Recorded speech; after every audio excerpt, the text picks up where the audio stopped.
In a town where prejudice whispers louder than kindness, bullies mocked a strange boy until Big Shaq became his only protector.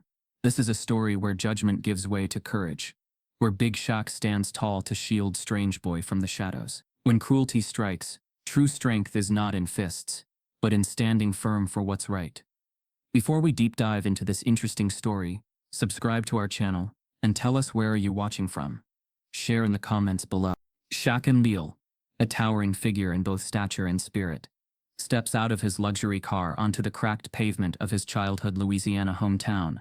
The town, sun-drenched and steeped in quiet judgment, seems to pause at the sight of him. Shaq isn't here for the cameras or the headlines. He's here because he remembers what it means to be part of something small, something real. Vivian, an old family friend, welcomes him with a warm embrace that carries years of quiet understanding. Over sweet tea and gentle conversation, she introduces him to Sam, a young boy with a love for dolls and a spark of resilience that sets him apart. Sam's mother, Shelley, absent and unreliable, leaves Sam adrift in a world that doesn't understand him. As Shaq watches, whispers rise around them, about Sam's strangeness, about Shaq's return, about the line between kindness and overstepping. But in Shaq's mind, the story has only just begun. At the annual fall fair where community pride mingles with the scent of fried dough and the chatter of gossiping neighbors, Shaquille Big Shaq O'Neal stands near the edge of the crowd, a silent observer among familiar faces. Children race between booths, but one boy lingers alone. Sam, small and delicate with a quiet air of resilience, clutches a well-loved doll while trying to catch glimpses of the puppet show meant to delight the crowd.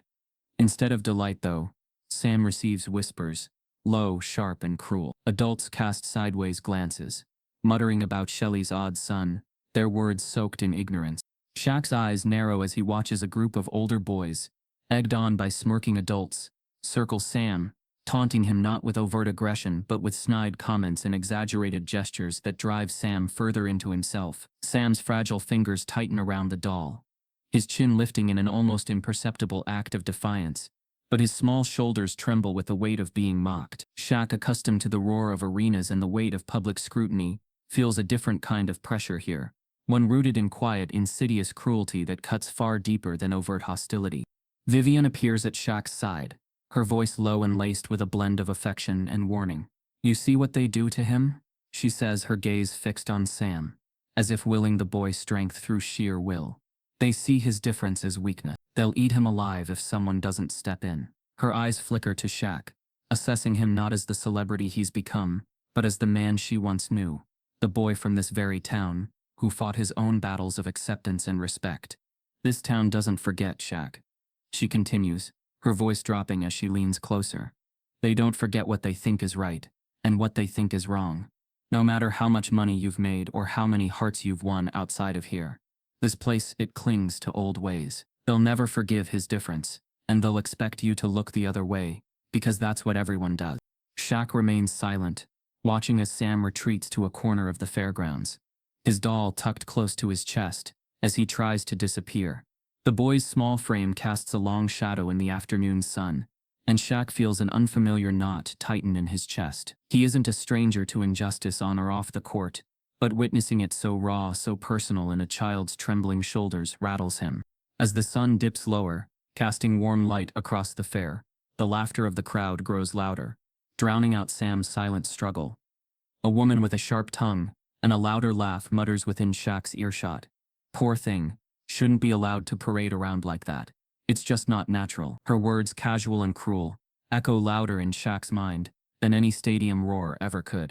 Shaq turns slightly, his gaze heavy with restrained resolve.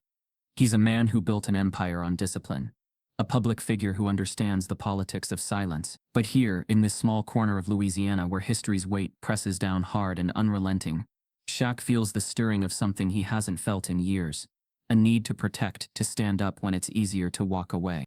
Vivian touches his arm lightly. "He needs someone, Shaq," she murmurs, her voice tinged with both hope and fear. "He needs someone who sees him, really sees him, not just as a burden or a spectacle, but as a boy worth fighting for." Shaq's jaw tightens. His life has been one of contrasts, lavish arenas, and lonely hotel rooms, public accolades and private battles. But in Sam's struggle, He sees a reflection of every child who's ever been told they were too different to matter. He sees himself as a boy in this very town, learning the hard way that acceptance often comes at a price. As the fair continues, Sam's posture stiffens. The older boys, emboldened by the crowd's apathy, draw closer, their voices rising just enough to draw attention. "Hey, princess, you lose your tea party," one boy jeers, eliciting scattered chuckles from onlookers. Sam's face reddens, but he stands his ground, his grip on the doll unwavering. Shaq steps forward, his movement quiet but unmistakable. The boys freeze, their laughter faltering as they register the imposing figure now standing between them and their intended target. Shaq doesn't raise his voice. He doesn't need to. His mere presence, the weight of his history, his reputation, his silent authority, sends a ripple through the group. They mumble excuses, suddenly finding other amusements to occupy their attention. Sam's wide eyes meet Shaq's for a fleeting second. There's a question there, a mixture of gratitude and disbelief. Shaq crouches to the boy's level, his voice low and steady. "Don't let them tell you who you are, Sam," he says quietly. "You're stronger than they'll ever understand." As he straightens, Vivian's words return to him, echoing louder now. "This town doesn't forget," she had warned.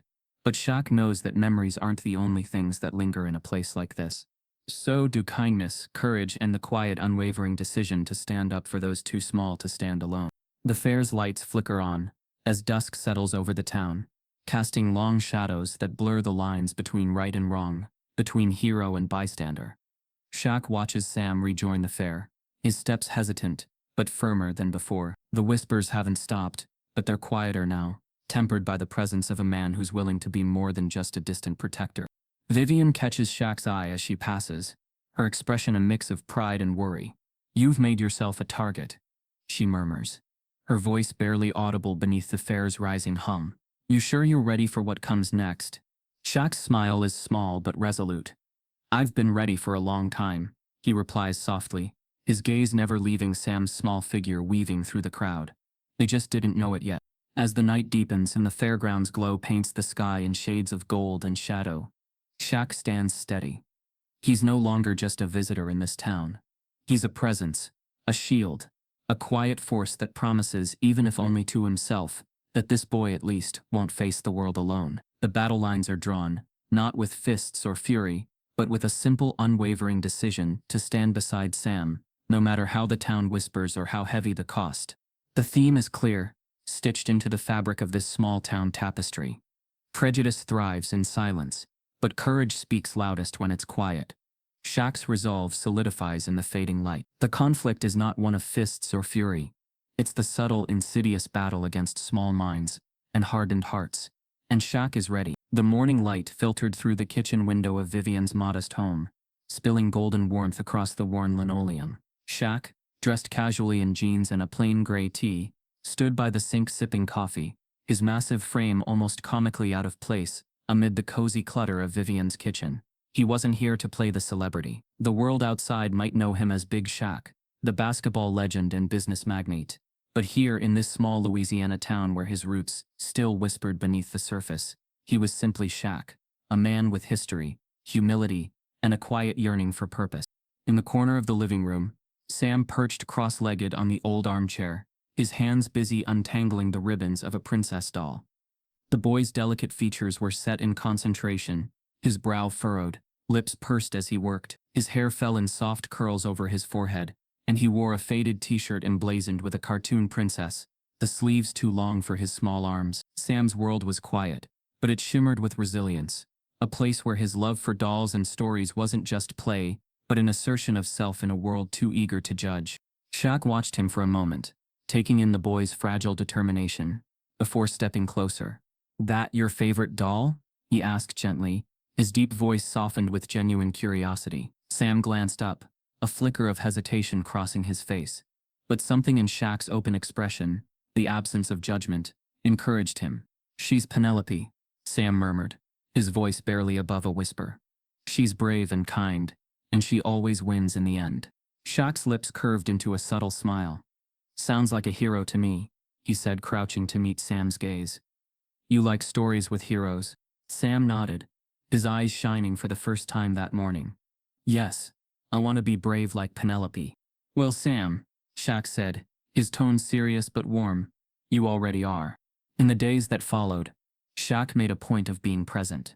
Not as a towering shadow of fame, but as a steady presence in Sam's life. They'd sit together on the front porch in the evenings, Sam chattering softly about his favorite shows while Shaq listened, his laughter rumbling like distant thunder.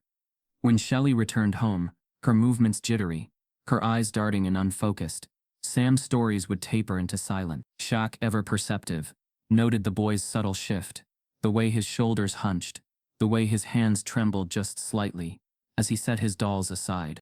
He began to see through the veneer of Shelley's brittle smiles and hurried explanations. There were nights when Sam's small face appeared at the window, watching silently as Shelley's boyfriend stormed out of the trailer next door, muttering curses under his breath. The sound of slammed doors and muffled arguments bled into the stillness of the evening. But Shaq remained steady, his gaze meeting Sam's across the distance with a silent promise. You're not invisible, I see you. One afternoon, Shaq accompanied Sam to the local library. The librarian, an older woman with a kind face and an encyclopedic memory of every family in town, greeted them with a mixture of curiosity and wariness. Didn't expect to see you here, Shaquille, she said, her tone edged with cautious politeness. Just Shaq, he replied with an easy smile, his arm lightly resting on Sam's shoulder.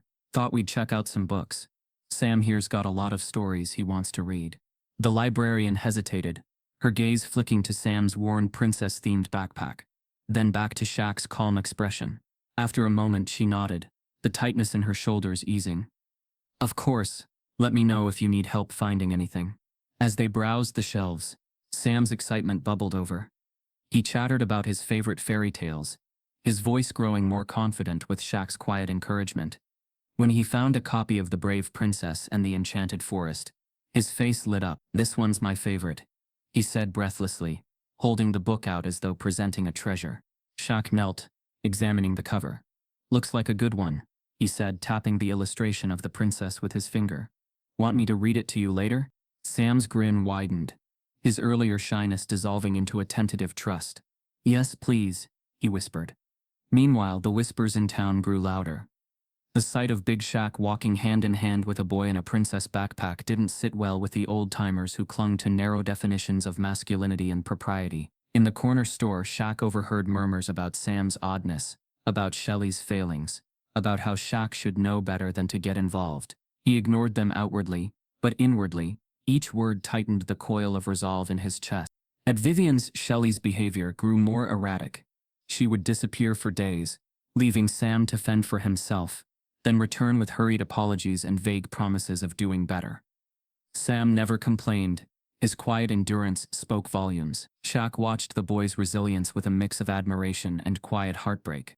Late one evening, after Shelley had slammed out of the house yet again, Shaq found Sam sitting alone on the porch steps, the doll Penelope cradled in his lap.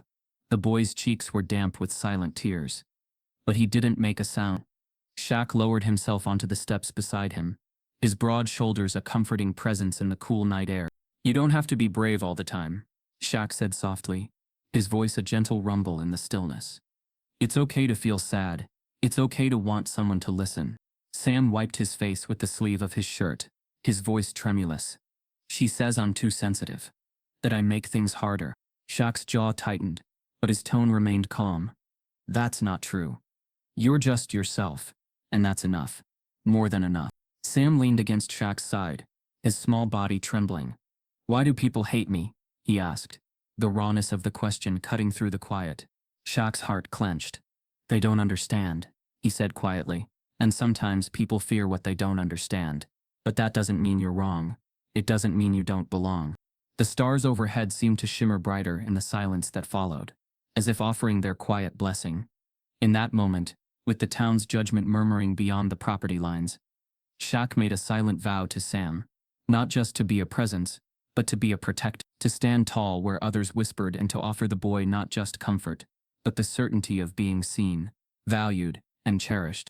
As dawn crept over the horizon, painting the world in soft hues of pink and gold, Shaq remained on the steps, the weight of his promise heavy, but welcome. He knew the road ahead would be fraught with challenges, with the town's silent disapproval, and Shelley's unpredictable presence. But for Sam, For the boy who clung to Penelope and whispered his dreams into the quiet, Shaq was ready to face it all. Sam sat at the kitchen table, his small hands clasped in his lap, his shoulders hunched. He didn't cry, not outwardly, but his silence was heavier than sobs. Shaq, standing by the window, his silhouette a broad pillar of quiet resolve, watched over the boy, as though sheer presence could protect him from the cold truth that now hung in the air. Vivian's passing was swift, peaceful, the coroner had said, but for Sam, the sudden loss left him untethered. Shelley wasn't home. She hadn't been in days. Sam knew the routine by now.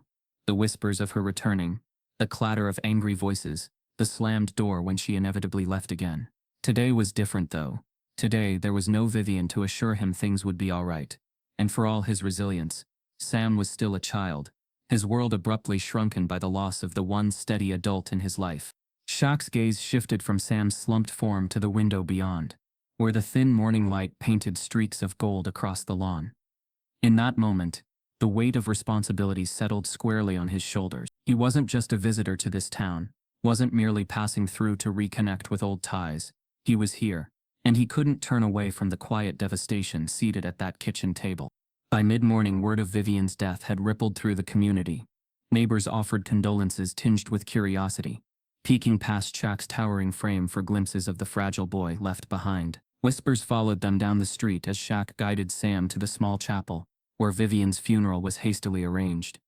The mourners' voices hummed with speculation, the air thick with a blend of genuine sorrow and thinly veiled judgment. They murmured about Sam's oddities, his love of dolls and fairy tales, and about how Shelley, absent once again, was failing as a mother.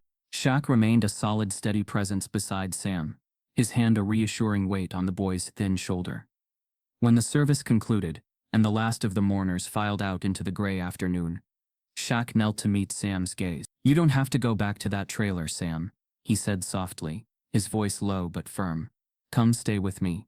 I've got room, and you shouldn't be alone." Sam blinked up at him, confusion and relief warring in his expression. "But Mom," he started, his voice trembling. "Your mom will find you when she's ready," Shaq interrupted gently, but firmly. "Right now you need a safe place, somewhere you can just be a kid for a while." The offer was simple in words but monumental in implication. It was a declaration, not just to Sam, but to the entire town, that Shaquille O'Neal wasn't here to play a passive role in this story. He wasn't just an outsider offering fleeting charity. He was stepping in assertively, publicly, and unapologetically. His invitation to Sam wasn't merely a gesture of goodwill. It was an act of defiance against the quiet consensus that the boy was someone to be tolerated, not protected. Shelley returned 2 days later, her eyes bloodshot, her movements jittery. She banged on Shaq's front door just as the sun dipped low, painting the sky with streaks of crimson. "Where's my kid?" she demanded, her voice sharp, brittle with guilt and frustration. Sam, curled on the couch inside the guest house, flinched at the sound. Shaq opened the door, his broad frame filling the entryway, his calm composure a stark contrast to her volatility. "He's here," Shaq said evenly, his voice a quiet warning. "He's safe." Shelley's eyes darted around, her lips twisting in a bitter sneer. "You think you can just take my kid? Who do you think you are, Shaq?" "I'm someone who's not gonna let him sit alone in that trailer, scared and hungry, waiting for you to come home," Shaq replied, his voice low and steady. "This isn't about me, Shelley. It's about Sam." Shelley's boyfriend, Daryl, swaggered up the driveway, his smirk a thin mask barely covering the resentment simmering beneath. "You got no right stepping in like this," he drawled, his tone mocking, his eyes narrowing. "That boy's none of your business." Shaq stepped forward, his posture calm but unyielding. "Sam's well-being is everyone's business, and if you cared half as much as you pretend, you wouldn't leave him behind every other night." The tension crackled between them, a brittle thread of hostility vibrating in the cooling air. Shaq's hands remained at his sides, his stance relaxed, yet undeniably authoritative. He didn't raise his voice, didn't escalate with threats or aggression. His presence alone was a quiet but immovable wall against their protests. "You're gonna regret messing in our family," Daryl muttered, his voice dropping as he backed away, tugging Shelley with him. But the threat lacked weight, falling limp against Shaq's unwavering calm. Inside the guest house, Sam peeked through the window, his small face pressed against the glass, eyes wide with a mixture of fear and tentative hope. For the first time in his young life, someone had stood between him and the chaos of his world, not with fists or shouts, but with quiet resolve and the promise of safety. In the days that followed, the town buzzed with speculation. Some whispered that Shaq had no business taking in a child who wasn't his. Others praised his compassion, though their admiration was often tainted with condescension, as if his actions were an amusing diversion, rather than a profound declaration of loyalty and protection. Sam, meanwhile, began to settle into the guest house's routine. He helped Shaq with small chores, their conversations punctuated by laughter and growing trust. Shaq read to him from books borrowed from the library, stories where heroes triumphed through kindness and courage, tales that mirrored the quiet strength Sam was beginning to rediscover in himself. But the undercurrent of unease remained. Daryl's words lingered like a shadow at the edges of the light. Shaq kept a watchful eye on the street, his instincts sharpened by years of navigating both fame and adversity. He knew Daryl's type: men who thrived on intimidation and manipulation, who mistook silence for weakness. One evening, as the sunset painted the sky with dusky purples and golds, Shaq found Sam sitting on the porch steps, Penelope in his lap. The boy looked up, his voice small but determined. "I don't want to go back there," he said, his fingers tightening around the doll's soft skirt. Shaq crouched beside him, his voice steady and kind. "You won't," he promised. "Not while I'm here. We'll figure this out, together." The words weren't grand or dramatic. They were simple, steady, and irrevocable, an unspoken contract between protector and child. And in that moment, as the first stars blinked to life above them, Shaq knew this was only the beginning of a battle that would test not just his strength, but his resolve to stand tall against the tide of judgment and cruelty. Shaq observed the child's furrowed brow, the focus that made his small fingers tremble slightly. He found himself smiling, but the warmth in his chest was weighted by the reality bearing down on them. The news had come that morning. A letter, stark and formal, bearing the state seal, announcing that Child Services would be conducting a formal assessment of Sam's situation. Shaq wasn't surprised. Shelley's protest the night before, the heated exchange on his doorstep, had likely triggered this. But now, the clock was ticking, and the full might of the system was descending on the fragile sanctuary Shaq had built for the boy. Sam's voice, soft and hesitant, broke the silence. "Do you think they'll take me away?" He didn't look up from his drawing, but the question landed heavily between them. Shaq reached out, his large hand covering Sam's, stilling the trembling. "I'm not going to let that happen," he said, his voice a quiet oath. But even as the words left his lips, doubt crept in. Could he really protect this boy from everything? The town's gossip mill was relentless. Each time Shaq walked into the local grocery store, he felt the weight of their stares. Parents eyed him warily, whispering as their children clung to their sides. They called him a meddler, a man with too much money and too little understanding of small-town life. They questioned his motives, wondered aloud what a millionaire had to gain by taking in a troubled boy. Even the pastor's polite smile felt edged with judgment when they crossed paths after church. At the school, Sam's days weren't any easier. The other boys teased him relentlessly, calling him Samantha and mocking his love of princesses. Even the teachers, though well-meaning, struggled to defend him without drawing more attention. Shaq saw it each afternoon. When he picked Sam up, the boy's shoulders hunched, his eyes darting anxiously, as though expecting another taunt or shove. It was a subtle but constant erosion of his confidence, and each day it seemed to chip away a little more of his light. One afternoon Shaq arrived earlier than usual, to find Sam sitting alone on the playground swings. The other children were clustered on the far side of the yard, whispering and casting sideways glances his way. Shaq crouched beside him, his voice low. "You know you can talk to me about what's going on," he said. Sam shrugged, his gaze fixed on the ground. "They think I'm weird," he murmured. "They say I shouldn't play with dolls or wear sparkly shirts." His voice was a thin thread of vulnerability, and Shaq felt his chest tighten. "That's their problem," Shaq said, keeping his tone light but firm. "You like what you like. There's nothing wrong with that." Sam glanced up, hope flickering in his eyes, but it was fleeting. Shaq knew words alone wouldn't shield the boy from the daily onslaught of cruelty.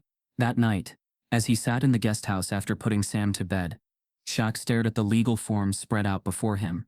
Becoming Sam's guardian meant navigating a maze of bureaucracy and court procedures, a daunting task even for someone with his resources. He'd spoken with a lawyer earlier in the day, who had warned him that without official custody, His position was precarious. Sam's mother, despite her instability, retained legal rights. Shaq felt the weight of it. The realization that love and good intentions might not be enough to sway a system inclined to favor biological connections, no matter how tenuous or damaging. His phone buzzed. A message from Maggie, the school teacher who had quietly allied herself with them. "I've been thinking," she wrote. "Maybe we can get the school involved. Make a case for stability. Sam's thriving with you.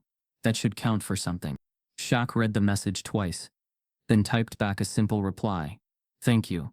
Let's talk more tomorrow." Sleep was elusive that night. His mind churned with worry about Sam, about the mounting legal obstacles, about the whispered judgments that seemed to follow them everywhere. He replayed conversations with Shelley, with the social workers, with Sam's teachers, trying to piece together a plan that could secure the boy's future. The next morning, Shaq accompanied Sam to school and waited in the hallway outside the principal's office. He listened as Sam's teacher praised his progress, described his kindness and his resilience, despite the bullying. The principal, a man with a cautious demeanor, nodded thoughtfully. "It's clear Sam's in a better place now," he said, "but we'll need documentation, formal steps. The court doesn't just hand over custody because we say it's right." Shaq thanked them both, the faint glimmer of hope tempered by the knowledge that this was merely one battle in a long war. As he walked Sam home that afternoon, the boy chattered about his day, the cruel words of his classmates temporarily forgotten, in the presence of his protector. But when they arrived home, Shaq found a note pinned to his door. The message was brief, but chilling. "Stay out of what isn't yours." No signature, just a crude scrawl that left little doubt about its source. Shaq crumpled the paper in his fist, forcing a calm expression for Sam's sake. That evening, he sat with Maggie in the quiet of her kitchen, the walls around them lined with books and family photographs. She offered tea, but Shaq declined, his mind too restless. "I'm not sure I can do this," he admitted quietly. "Not just the courts and the system, it's the town, the way they look at him, at me, like we're both some kind of problem to be solved." Maggie met his gaze, her own steady and unflinching. "They don't define you, Shaq. Or Sam. You're doing something right, and that scares people who like things neat and predictable. Sam's a brave kid. You're giving him the space to be himself. Don't let their fear undo that." Her words, simple and sincere, settled something in Shaq's chest. The doubts didn't vanish, but they softened at the edges. He wasn't just fighting for Sam's safety. He was fighting for the boy's right to exist as he was, without compromise or apology. Later, back at the guest house, Shaq found Sam curled up on the couch, reading a worn library book about dragons and knights. Shaq sat beside him, resting a hand on the boy's head. "We're gonna keep fighting," he said softly, "not with fists, with truth, with love. That's how we win." And in the quiet that followed, Shaq felt the weight of the town's judgment, the legal battles ahead, and his own fears. But he also felt the fragile but unbreakable bond forming between him and Sam.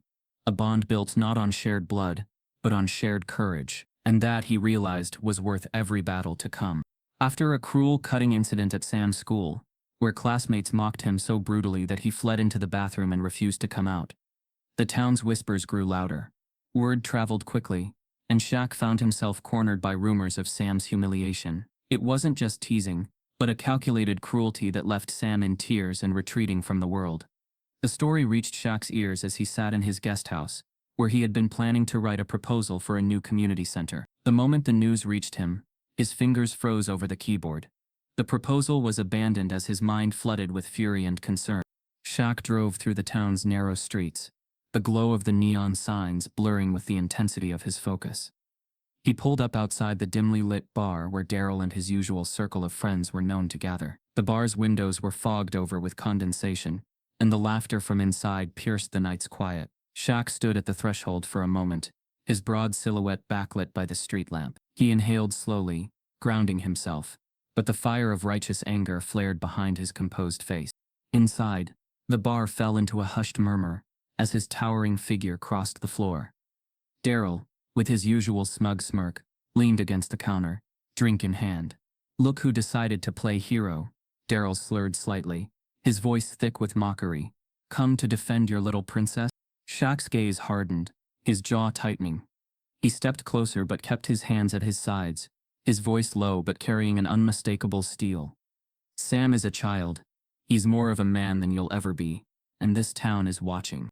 The tension in the room thickened as patrons turned to listen, the weight of Shaq's words settling heavily. Daryl's smirk faltered, but he masked it with a forced laugh. Don't get so worked up, Shaq. It's just kids being kids. Shaq's voice sharpened. You and your buddies encouraged it. You didn't just stand by. You made it worse. You think that makes you a man? His presence filled the space. His eyes locked on Daryl's, refusing to let him escape into bravado. A beat of silence passed. Daryl's facade cracked just a little. What are you going to do about it, huh? Call the cops? Bring in your lawyers? Shaq stepped closer, his voice dropping to a near whisper but no less powerful.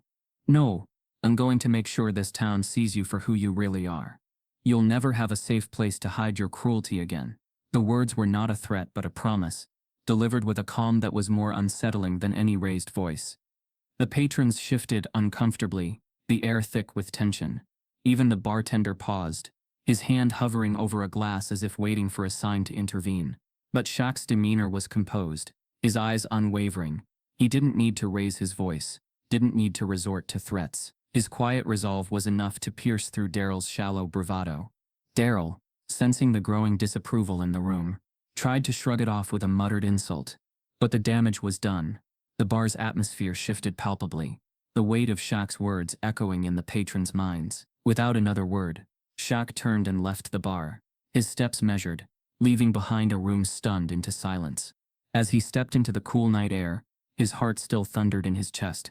He knew this confrontation would not be the end. The town was already abuzz with rumors, and his actions tonight would paint him in a different light, not just as the big-hearted benefactor, but as a man willing to challenge the community's toxic norms. He also knew legal scrutiny might follow. Daryl and his friends would twist the story, painting Shaq as the outsider stirring trouble. It didn't matter. Sam needed someone to stand by him, and Shaq was done being just a bystander. Back at the guest house, Shaq found Sam curled on the couch, a blanket drawn up to his chin, his eyes red from crying. The sight of the boy, so small and so brave in the face of cruelty, strengthened Shaq's resolve. He sat beside Sam, resting a large hand gently on his shoulder. I stood up for you tonight, he said quietly, and I'll keep standing, no matter what. Sam sniffled, his voice tremulous. They said I'm weird. They said I'll never fit in. Shaq's gaze softened, the fire in his chest cooling into determination. They don't know you, Sam. But I do. You're not weird. You're brave. You're strong. And you don't have to change for anyone. Sam's shoulders shook with silent sobs, but he leaned into Shaq's side, drawing comfort from his presence. The walls of the guest house, usually echoing with the quiet of an empty space, now seemed to wrap around them protectively. Shaq spent the rest of the evening planning his next steps. He knew he couldn't fight the town's prejudices with fists or fury. That path only led to more closed doors. Instead, he started drafting a strategy, reaching out to contacts who could provide legal advice and support. He also called Maggie, Sam's teacher, and asked for her guidance on how to handle the school's administration and protect Sam from further bullying. As the night deepened, Shaq sat at his desk, his mind racing but his determination clear. This wasn't just about Sam anymore. It was about standing against a system that failed vulnerable children. It was about using his influence not for show, but for real, lasting change. And it was about proving to Sam and to himself that standing up for what's right sometimes meant risking your own peace. By dawn, Shaq's plan was in motion. He wasn't just Sam's protector now. He was his advocate, his ally, his unwavering shield against a world too quick to judge. And as the sun crept over the horizon, casting long shadows across the quiet town, Shaq felt a quiet resolve settle in his chest. He was ready for whatever came next. Maggie Hayes stood by the classroom window, her hands lightly gripping the sill as she watched the children play on the playground below. Among the scattered laughter and shouts, Sam lingered near the edge, his small form hunched and hesitant, watching the other kids with a mixture of hope and trepidation. Maggie's heart ached at the sight. She had witnessed the boy's resilience, but also the toll the constant teasing and judgment had taken. He needed someone in his corner, and from the way Shaq had stepped in, it was clear Sam had found that protector. Still, she couldn't help but worry about both of them. Later that afternoon, Shaq arrived at the school, a quiet presence in the bustling hallway. Maggie noticed his hesitation as he approached her classroom, his broad shoulders seeming to fold slightly inward, as if bracing for something. When he stepped inside, the children's chatter faded, replaced by curious glances and whispers. Sam, sitting near the window, straightened, a faint smile breaking through his usual reserve. "Mr. O'Neill," Maggie greeted, her tone warm but professional. "I'm glad you're here. Sam's been doing well despite everything." Shaq gave a brief nod, his eyes flicking to Sam and then back to Maggie. "I just wanted to check on him. Make sure he's okay after, you know." His voice was low, almost apologetic. Maggie nodded, stepping closer, lowering her voice. "He's resilient, but he needs stability. Someone who believes in him. I can see that in you." Her words were simple, but they struck Shaq deeply. For a moment he let the weight of his responsibility show, the lines around his eyes softening. "I'm trying," he admitted, almost to himself. "I didn't plan for any of this, but walking away isn't an option." They stood there for a moment, a quiet understanding forming between them. It wasn't just about Sam, it was about what kind of adults they wanted to be for a child who desperately needed something solid in his life. Maggie could see the determination in Shaq's gaze, the struggle between his public persona and the private man trying to do right by a boy who had been let down too many times. That evening, Shaq found himself outside Maggie's modest home, the soft glow from the windows spilling onto the porch. He hesitated before knocking, unsure if he was crossing a line. When she opened the door, her surprise quickly shifted to a gentle smile. "I was just about to have dinner," she said, stepping aside. "You're welcome to join me." Inside, the scent of home-cooked food filled the air, a stark contrast to the loneliness that had settled over Shaq's own guest house. They sat at her small kitchen table, sharing stories of their pasts. Maggie spoke of her failed marriage, her return to her hometown to find herself again, and her passion for teaching. Shaq shared bits of his childhood, his rise to fame, and the quiet battles he fought behind the scenes. As they talked, the formality between them melted away, replaced by something softer, more intimate. Maggie's laughter filled the room as Shaq recounted a story from his early basketball days, and for a moment, the weight of the world lifted from his shoulders. Over the next few weeks, their paths crossed more often. Shaq would stop by the school under the pretense of checking on Sam, but found himself lingering longer, helping Maggie with classroom projects or discussing ideas for community programs. Maggie, in turn, offered advice on how to navigate the school system, her practical knowledge balancing Shaq's broad vision. One afternoon they worked side by side on a community fundraiser, their hands brushing briefly over a stack of flyers. Shaq glanced up, his usual confidence faltering just enough to reveal the man beneath. "You know, I didn't expect any of this when I came back here," he said quietly. Maggie met his gaze, her smile tinged with understanding. "Sometimes the best things in life come when we're not looking for them," she replied, her voice soft but sure. Their connection deepened not through grand gestures, but in quiet, shared moments, packing boxes for a school drive, discussing books over coffee, or walking through the town at dusk, their steps falling into an easy rhythm. Maggie's presence became a steadying force for Shaq, a reminder that even the strongest protectors needed someone to lean on. Yet, their budding relationship wasn't without complications. The town's gossip mill churned with speculation, blending curiosity with judgment. Some whispered about the unlikely pair, questioning Maggie's intentions or Shaq's motives. But Maggie and Shaq faced the rumors with quiet dignity, choosing not to dignify them with responses. Their focus remained on Sam and on building something real amid the noise. One evening, as the sun dipped below the horizon, Shaq and Maggie sat on her porch, their shoulders brushing lightly. Sam played with a rescued puppy in the yard, his laughter mingling with the distant hum of crickets. "I used to think I had to fix everything on my own," Shaq confessed, his voice low. "But maybe it's not about fixing everything. Maybe it's about standing with the people who matter, no matter what." Maggie reached for his hand, her touch warm and grounding. "That's what love is," she said simply. "Not fixing, but standing." In that quiet moment, surrounded by the fading light and the gentle sounds of life continuing, Shaq felt something shift inside him. His public persona, the man known for his strength and generosity, merged with the private man who had found in Maggie and Sam a reason to stay rooted, to keep fighting, not just for them but with them. Their connection wasn't a whirlwind romance. It was a steady, grounding force, built on mutual respect, understanding, and a shared commitment to a child who needed them both. As Sam's laughter echoed around them, Shaq realized that this here now was his real life, and for the first time in a long time, he was exactly where he was meant to be. Shaq stood at the edge of his backyard, watching Sam dart across the grass with the kind of unrestrained joy he hadn't seen in a long time.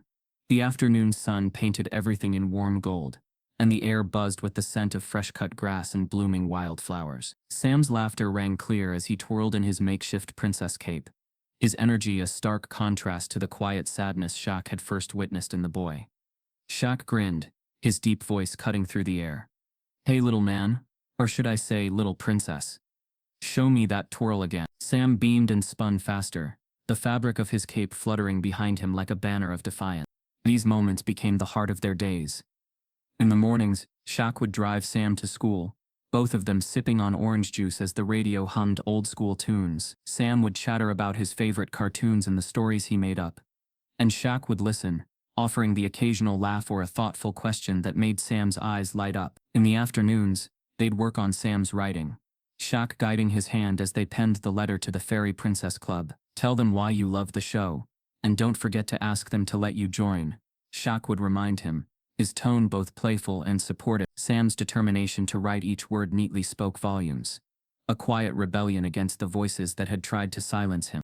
Maggie often joined them in the evenings, bringing over her famous chocolate chip cookies, and sharing stories from her classroom that made them all laugh. Her presence became a bridge between Shaq's protective instincts and Sam's blossoming confidence. Together they created a small world where judgment and ridicule couldn't reach them, a haven of acceptance and understanding. One weekend they painted a mural on the back fence, a swirling tapestry of bright colors and fantastical creatures. Shaq, with a brush too small for his large hands, painted a dragon with Sam, who insisted on adding a tiny crown to its head. Maggie added her own touch, a rainbow that arched across the dragon's wings, symbolizing hope and resilience. The real test came with the town's annual Halloween party. Sam, eyes shining with anticipation, had chosen to dress as his favorite fairy princess, complete with a shimmering pink gown and a sparkling tiara. Shaq, sensing the potential backlash, hesitated for a moment, but then resolved that this was a moment to stand firm beside Sam. "You're gonna be the most amazing princess this town's ever seen," he assured the boy, his voice steady. On the night of the party, Shaq donned a simple but elegant costume, a medieval knight, complete with a fabric sword strapped to his waist. Maggie, ever the playful soul, arrived as a sorceress with a flowing cloak and glittering wand. Together they walked into the community hall with Sam between them, his small hand gripping Shaq's tightly. The hall buzzed with murmurs as they entered. Whispers swirled like smoke, parents glancing at Sam's costume with raised eyebrows, children giggling behind cupped hands. For a split second, Sam's steps faltered, his gaze dropping to the floor. But Shaq knelt, his voice low and reassuring. "Hold your head up, champ. You're brave, braver than anyone else in this room." Sam strayed, his chin lifting ever so slightly. When they reached the refreshment table, Maggie handed Sam a cookie and a wink. Princess Penelope herself couldn't have done it better. The trio's presence was magnetic, drawing curious but softened gazes. Other children, seeing Sam's confidence, began to approach him cautiously, asking about his costume and admiring his glittering tiara. As the evening unfolded, the mood shifted. What started as whispers of judgment transformed into nods of acceptance. Parents exchanged quiet glances, some even offering smiles of encouragement. The school principal, dressed as a friendly wizard, approached Shaq with a nod. "Looks like you've got yourself a real princess," he said, his tone warm. Shaq's grin was quiet but triumphant. "That's right, she's got more courage than most of us put together." The words weren't loud, but they carried weight, silencing any remaining snickers. After the party, as they walked home under a sky spangled with stars, Sam's voice was soft, but filled with wonder. "Did you see, Mr. Shaq? No one laughed at me at the end. They were nice." Shaq tightened his grip on the boy's hand, his own heart swelling with pride. "That's because you showed them who you are, Sam. And sometimes all it takes is one person being brave to change things for everyone." Back at the house, Maggie lingered on the porch as Sam dashed inside, his candy-filled bag clutched to his chest. "You did good tonight," she said quietly, her voice filled with admiration. Shaq, leaning against the railing, let out a long breath. "He did good. I just stood beside him." Maggie shook her head, her smile soft. You were his anchor.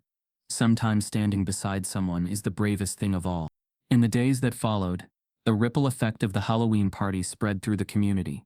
Sam returned to school with a newfound confidence, his classmates less inclined to tease and more curious about his stories and ideas. Shaq and Maggie continued their quiet support, their bond growing stronger with each passing day. Together they built a space where Sam's uniqueness was not just tolerated but celebrated. One afternoon, Shaq and Sam sat at the kitchen table. A reply letter from the Fairy Princess Club spread out between them. Sam's eyes sparkled with excitement as Shaq read aloud the words of acceptance and congratulations. The letter, though simple, was a powerful symbol of hope and affirmation. A message that being true to oneself was not just brave but beautiful. Sam threw his arms around Shaq, his voice muffled against his chest. Thank you, Mr. Shaq, for everything. Shaq's reply was gruff but filled with emotion. Anytime, little princess. Anytime. These moments, painting a mural, facing down whispers at a party, writing a letter together, became the quiet victories that defined their days. They weren't grand or flashy, but they were real. They were the steps that turned strangers into family, uncertainty into trust, and a fragile boy's dreams into reality. And through it all, Shaq discovered that sometimes the greatest power wasn't in fame or fortune, but in standing steady for someone who needed you, no matter what. It had arrived at afternoon, delivered not with fanfare but with the quiet gravity of an official document. Child Protective Services. The words glared up at him from the letterhead like an accusation, and Shaq's heart sank as he read the contents. Shelley had filed a formal complaint, claiming he was manipulating Sam, twisting his mind and interfering with her rights as a mother. Sam sat at the kitchen table, oblivious to the looming storm, scribbling a new drawing of a fairy princess, his head bent in concentration. His innocence made the letter's implications feel all the more sinister. Shaq's fists tightened around the paper as he reread it, each line gnawing at the foundations of the fragile family they had built together. He was a man used to wielding power in the world. His name opened doors, his wealth commanded respect. But here, in this quiet Louisiana town, those things meant little in the face of a mother's claims, however unfounded they might be.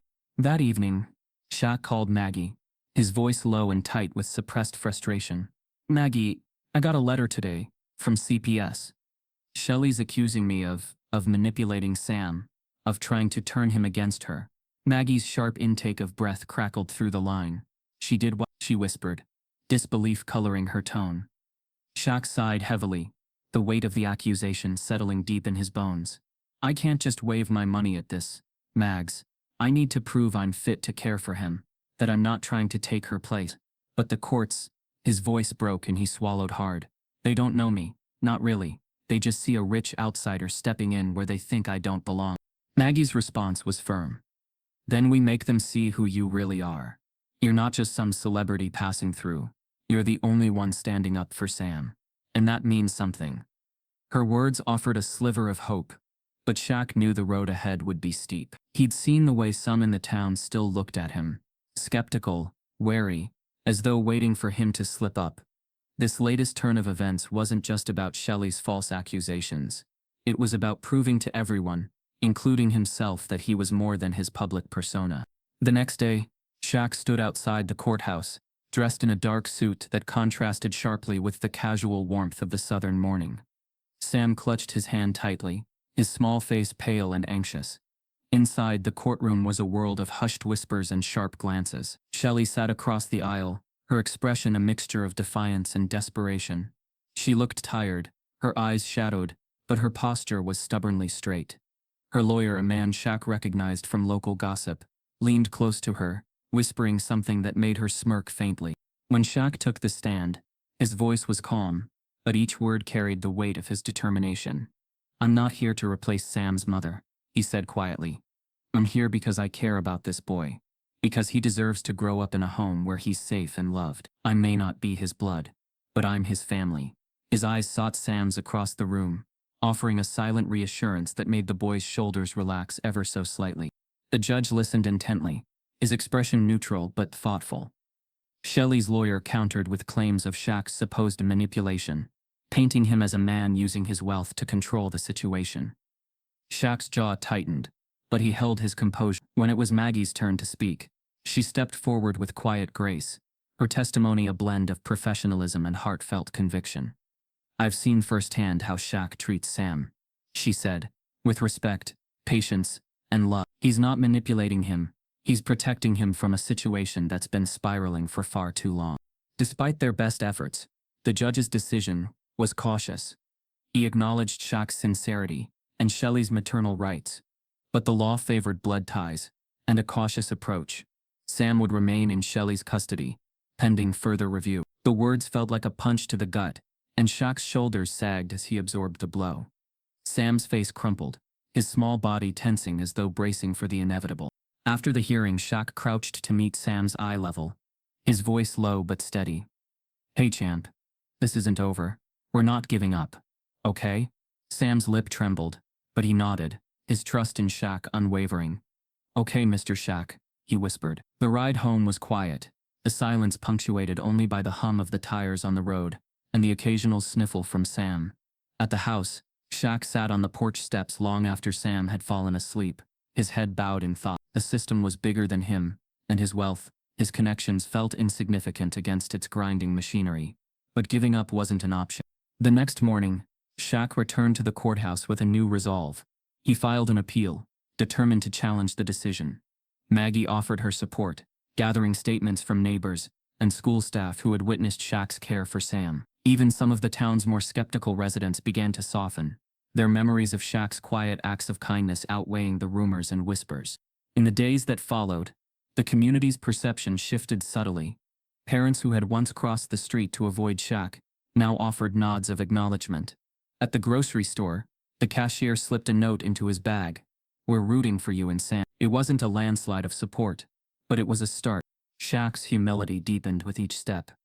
He realized that true influence wasn't about how many headlines you graced, or how many awards lined your shelves.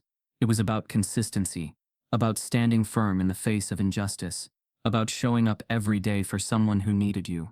As the sun set on the town once more, painting the sky in hues of gold and rose, Shaq stood in the backyard, watching Sam play with his dolls under the glow of fairy lights, strung between the trees. Maggie joined him, her presence quiet but comforting. "You're doing more than anyone could ask," she murmured. Shaq's voice was low, his gaze steady. "I'm just doing what's right." The reversal of fortune hadn't broken him. It had crystallized his purpose. No longer a bystander, no longer a man defined by wealth or reputation. Shaq had become a protector, a pillar of unwavering support for a boy who dared to dream in a world that wasn't always kind. The stakes were higher now, but so was his determination. The fight wasn't over. It had only just begun. The town's mood turned colder, as autumn descended with sharp winds that made even the old oaks rustle with discontent. Word spread like wildfire. Shaq's intervention in Sam's life was painted as interference by those who saw his efforts as disruptive rather than protective. Whispers followed them down the grocery aisles, murmurs spilled from church pews, and the once welcoming nods turned into stiff, judgmental stares. It wasn't just the adults. Kids at Sam's school, emboldened by their parents' side comments, doubled down on their bullying. They mocked his clothes, his choice of toys, and his quiet manner, each jibe a tiny cut into his already bruised spirit. Shaq noticed the subtle changes first. Sam's shoulders slumped lower as he shuffled into the house after school. His once vibrant sketches of fairy princesses turned tentative, hesitant, as if he feared even paper might judge him. He ate his meals with little enthusiasm, pushing his food around the plate, while Shaq's attempts to spark conversation met with half-hearted responses. Maggie's concern grew too. At school, Sam's usually eager participation waned, his hand no longer the first to shoot up with an answer, his smile fading behind a veil of silence. The quiet boy who had once found refuge in Shaq's unwavering presence now seemed to be slipping away, his spirit dimming under the weight of relentless ridicule.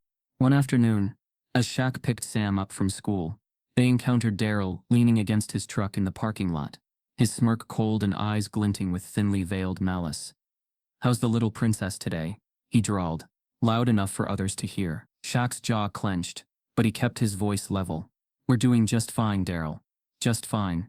Daryl's laughter rang out, but there was no humor in it. "Well, enjoy it, while you can, big man. Courts are finally seeing through your act. You can't play hero forever." Back home, Shaq found himself pacing, his mind racing through legal arguments and community perceptions that felt as immovable as the town's century-old trees. The court hearings were inching closer, and despite Maggie's steadfast help and testimonies from those who had come to admire Shaq's devotion, the system was slow to shift. Shelley's erratic appearances before the court were tempered by carefully crafted statements from her lawyer, portraying her as a struggling mother trying to regain her footing. Even though Sam's best interests seemed clear to Shaq and those close to the situation, the law's reluctance to sever parental rights without undeniable proof left them cornered. One evening, as rain tapped against the windows, Shaq sat at the kitchen table, poring over legal documents while Sam quietly colored at the far end of the room. Maggie arrived with a casserole and a stack of notes from teachers and community members willing to support Shaq's case. "They're willing to testify, but it may not be enough," she said softly, her eyes shadowed with worry. "The judge is conservative, leans toward keeping families together, even if it's not the best environment."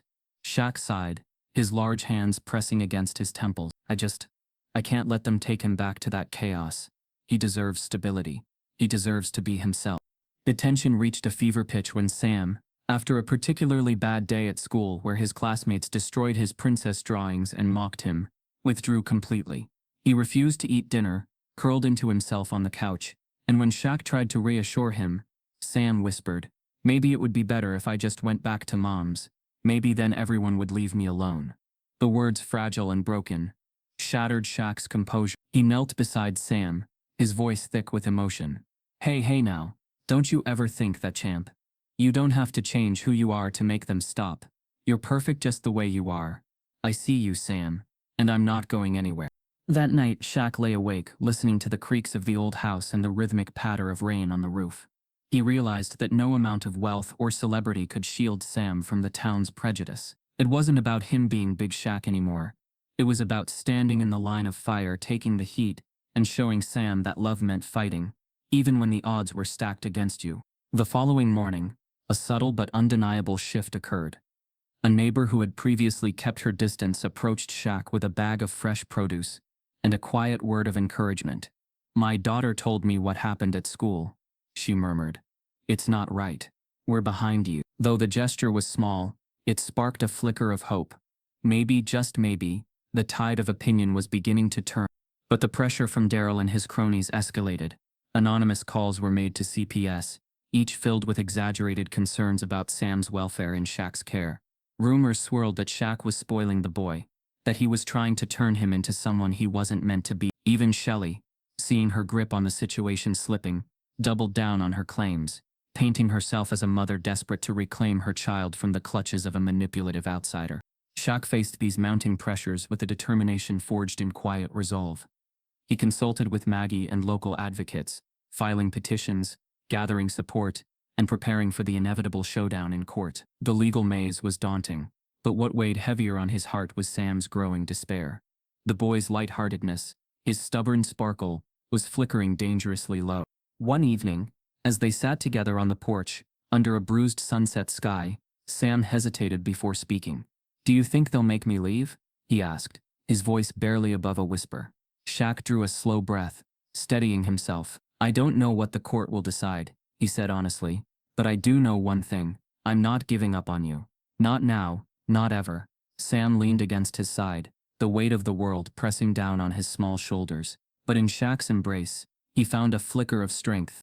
The town's prejudice, Daryl's smirks, and the legal walls tightening around them all threatened to crush that fragile hope.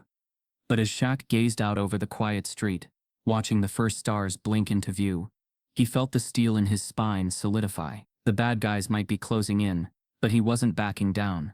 Sam's safety, his happiness, his right to simply be a child unburdened by fear, that was worth every battle ahead. The morning Sam was taken into foster care felt like the sun itself had been snuffed out, leaving the world in muted grays.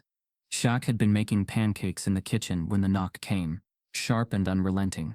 Child Protective Services stood at the door, papers in hand, voices tinged with the familiar but cold edge of bureaucracy. "We're here to take Sam," they said, and though Shaq protested, citing his pending petitions and the letters of support he'd painstakingly gathered, their decision was final. Sam, confused and frightened, clung to Shaq's leg, tears streaking down his face.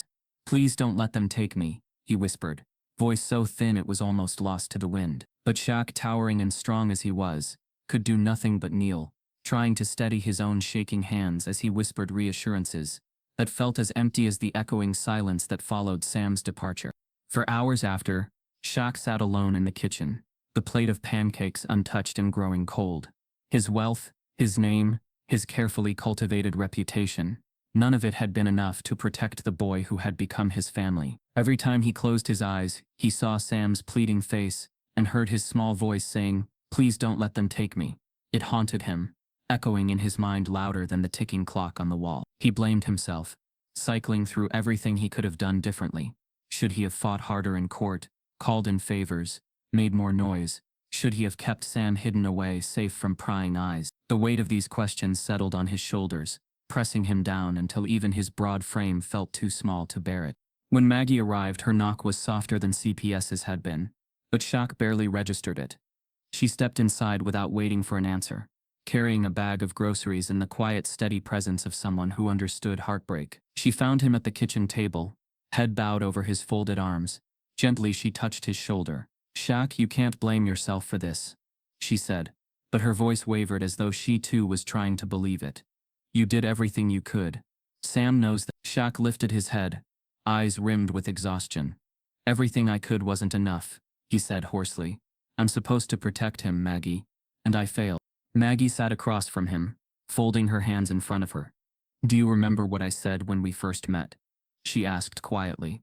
"That sometimes, the biggest heroes aren't the ones with the most power, but the ones who refuse to give up." Shaq managed a hollow nod. "I thought I understood what you meant," he murmured. "But now it feels like giving up is all that's left." She reached across the table, her fingers wrapping around his. "But it's not," she said. "Sam needs you now more than ever. Even if you can't be there with him, you have to find a way to fight for him.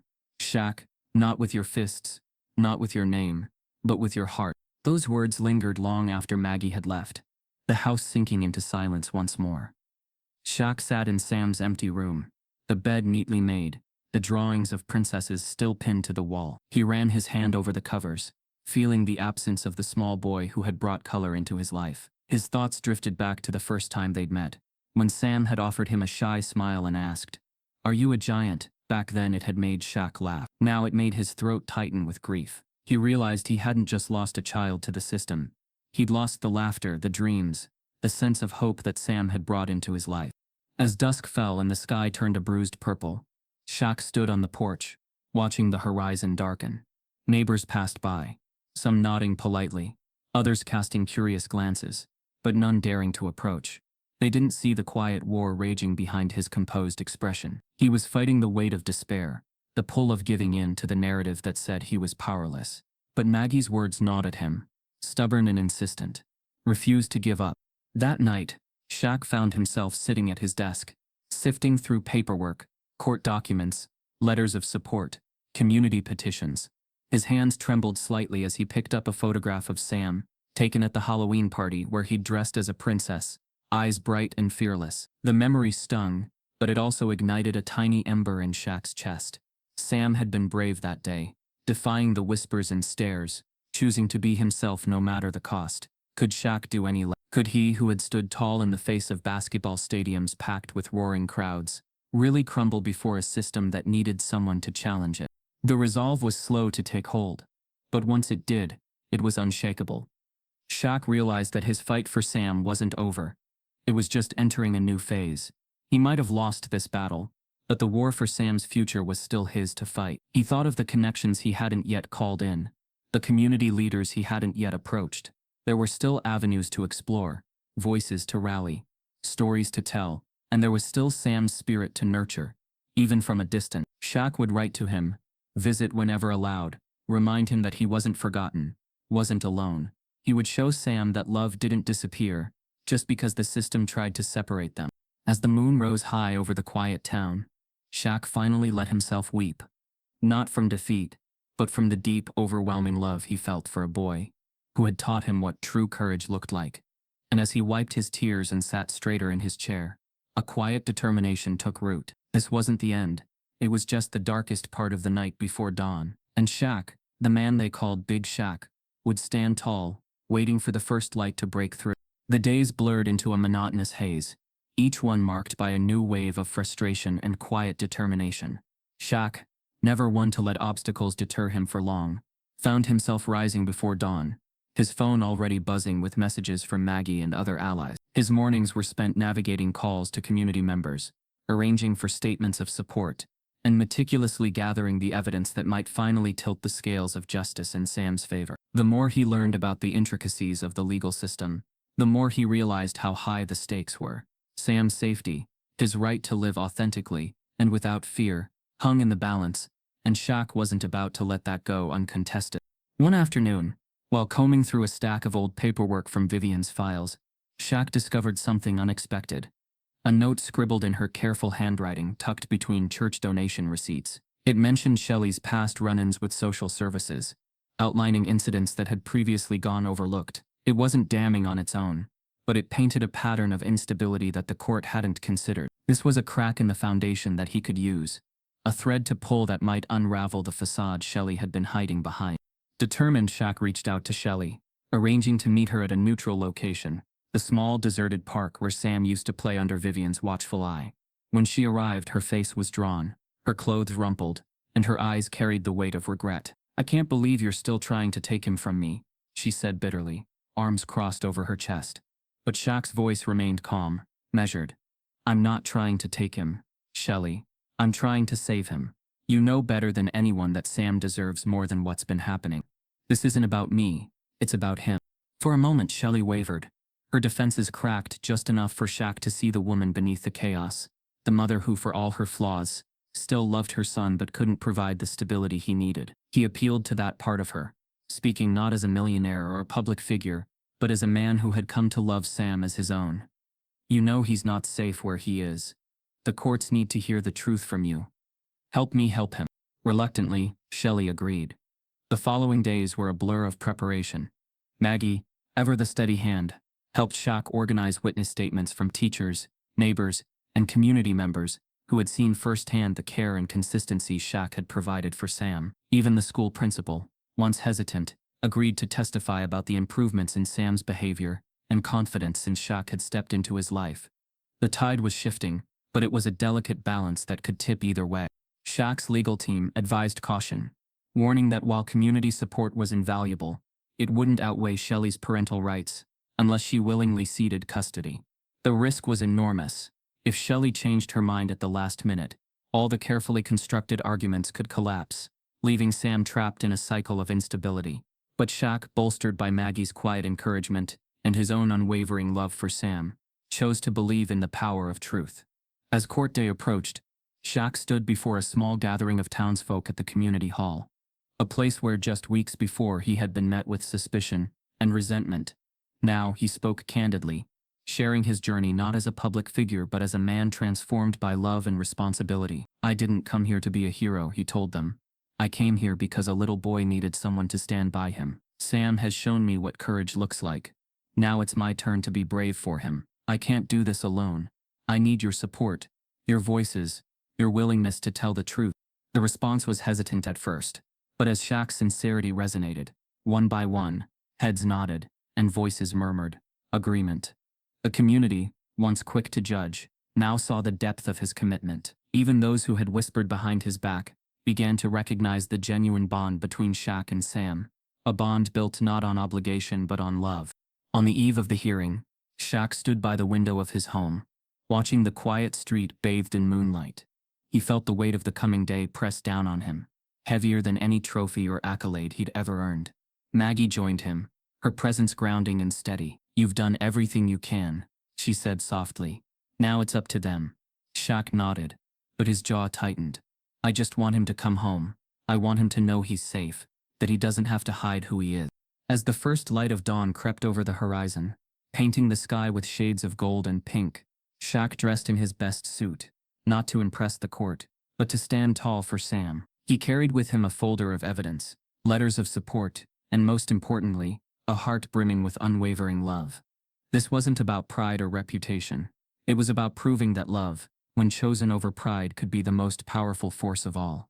The decision was made. Shaq would stand for Sam, no matter the cost, ready to face whatever the court and the world would throw his way. Beside him sat Sam, small and uncertain, but gripping Shaq's hand as if his life depended on it. Across the aisle, Shelley sat rigidly, her hands twisting a tissue until it tore into shreds. The air was thick with tension, the weight of months of struggle and heartbreak hanging over everyone like an invisible curtain. The judge, an older man with a lined face and a tired but perceptive gaze, glanced between Shaq and Shelley.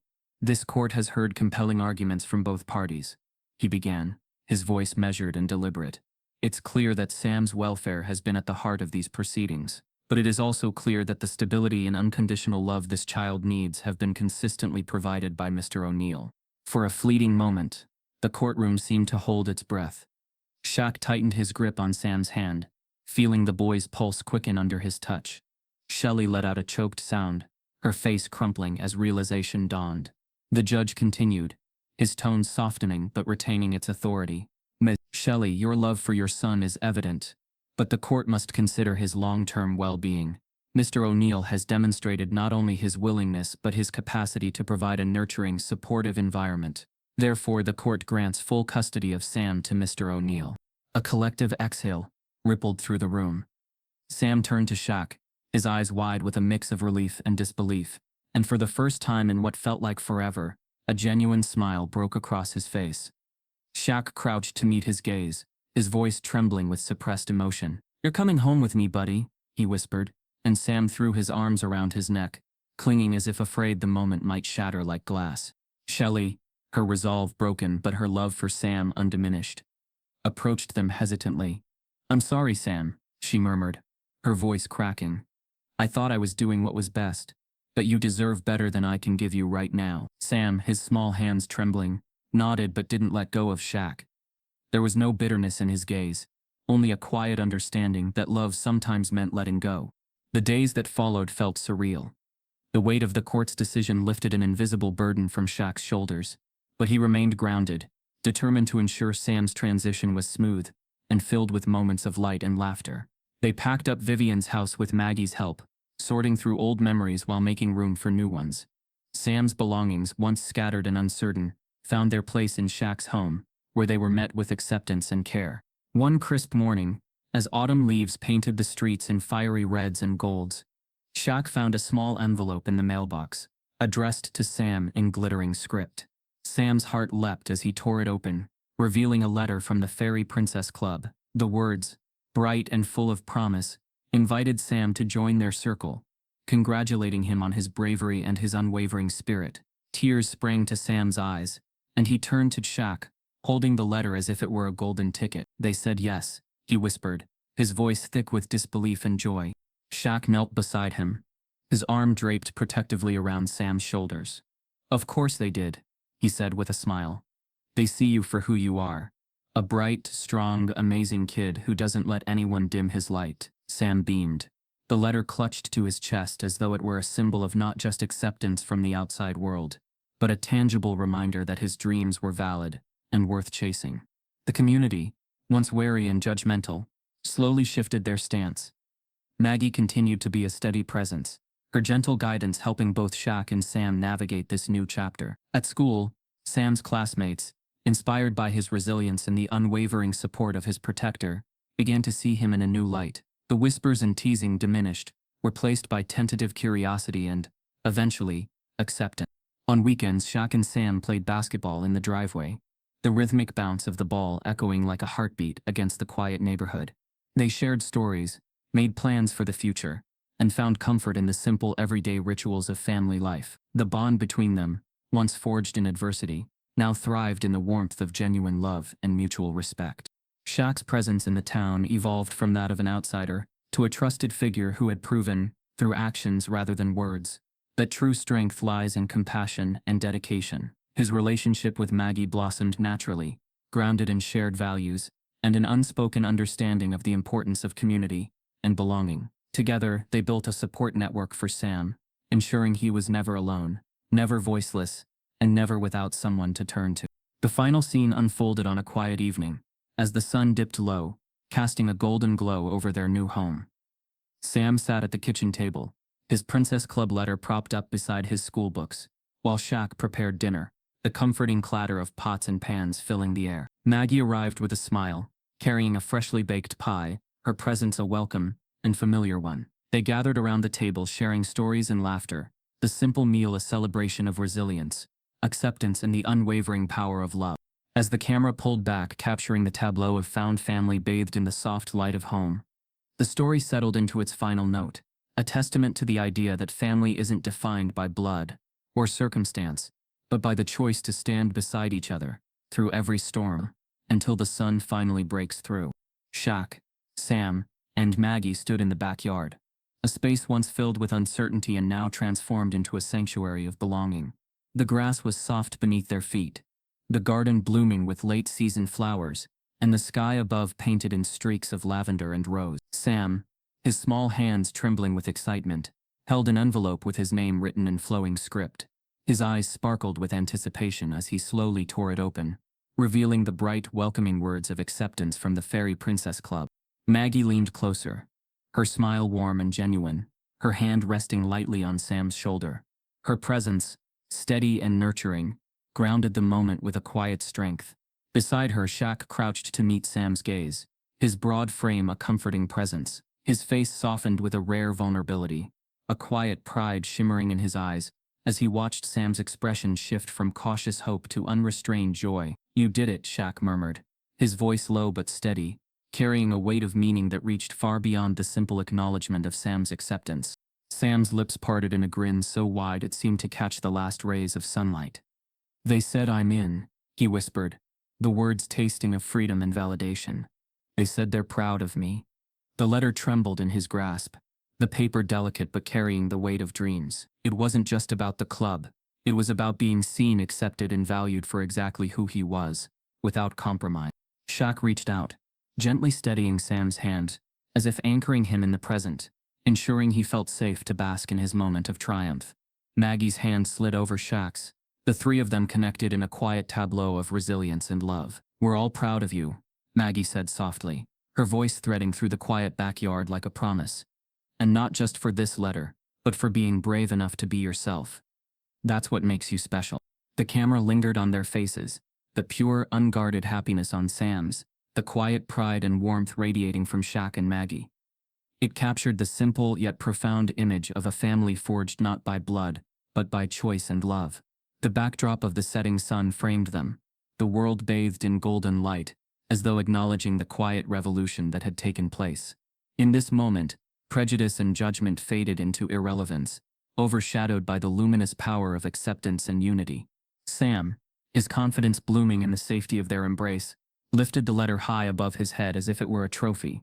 His laughter, light and unburdened, rippled through the garden, a sound so pure it seemed to echo against the walls of their shared history. "I'm really in," he said again, his voice stronger this time, infused with a joy that had been too long suppressed. Shaq ruffled his hair affectionately, and Maggie pressed a kiss to his temple, their gestures wordless affirmations of love and pride. They stood there, the three of them, framed against the fading light, the future stretching out before them, like the gentle arc of the horizon. It wasn't a perfect future. It would still carry challenges, whispers of doubt, and moments of uncertainty, but it was theirs to face together. The camera pulled back slowly, the focus lingering on the unity of their figures, the vibrant colors of the garden, and the soft glow of the evening light. This was the story's final image, not of dramatic victories or loud declarations, but of quiet, unwavering hope. In the stillness, Shaq's voice, low and steady, carried a final thought: "No matter what, we've got each other. That's what matters." The camera caught the trio's silhouettes, their forms outlined against the glowing sky. As the scene dissolved into dusk, the sounds of laughter and the rustle of leaves whispering a promise of enduring love and belonging. And with that, the story closed, not with an ending, but with a beginning filled with infinite possibilities, a testament to the strength found in love, acceptance, and the simple courage to stand together. If you believe in the power of standing up for what's right, if you've ever felt the quiet courage it takes to embrace who you are, then this story is your anthem. Join us on this journey of resilience, love, and the kind of unwavering support that transforms lives. This isn't just a story, it's a movement. Are you ready to stand with us?